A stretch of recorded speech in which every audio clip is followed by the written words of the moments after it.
نبع الشهامة والعزيمة والصمود، أرض القلاع الحميرية والهضاب المعتلية بالشوامخ والحيود. سلام سلام ينثر لها في كل باب لابنائها الوافين أحفاد الأسود، من ظل مؤيد شبلها ذيب الذياب أهدى بشيله صوتها مثل الرعود. تجرح قوافيها على كل التباب من غاليات القزل وانواع البنود، لكل ناش بحر من شايب وشاب توصل لهم مني كأمثال الورود. ظلال ترنم واسجع وصب صوتك البداع والحنان ضرود، وصب يا شامخه فوق السحاب بفعلهم تشهد على مر العقود. رجال بالفتعات في كل الصعاب من ذو القدم من عهد الأقحاح الجدود، واقسم بربي لو تسيل كل الرقاب حنا لها وابطالها حنا الجنود. ومن يعادينا نذاوقها العذاب ونجعل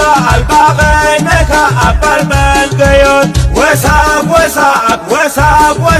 يا صاحبي هذه وساب قطعه من الجنة مطله على الوجود. جناته الخضراء وسهله والتراب تسحر الناظر مع جو المرود. وصب يا صاحبي هذه وصب نبع الشهامة والعزيمة والصمود، أرض القلاع الحميرية والهضاب المعتلية بالشوامخ والحيود. سلام سلام ينثر لها في كل باب لابنائها الوافين أحفاد الأسود، من ظل مؤيد شبلها ذيب الذياب أهدى بشيله صوتها مثل الرعود. تجرح قوافيها على كل التباب من غاليات القزل وانواع البنود، لكل ناش بحر من شايب وشاب توصل لهم مني كأمثال الورود. ظلال ترنم واسجع وصب صوتك البداع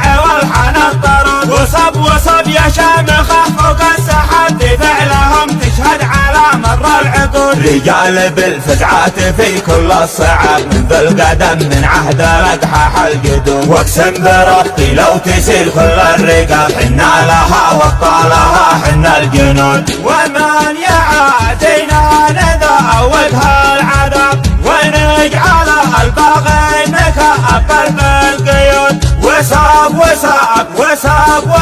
يا صاحبي هذه وساب قطعه من الجنة مطله على الوجود. جناته الخضراء وسهله والتراب تسحر الناظر مع جو البارود. والختم صلي على النبي سيد الصحاب لك يا محمد توصلك عنبر وعود.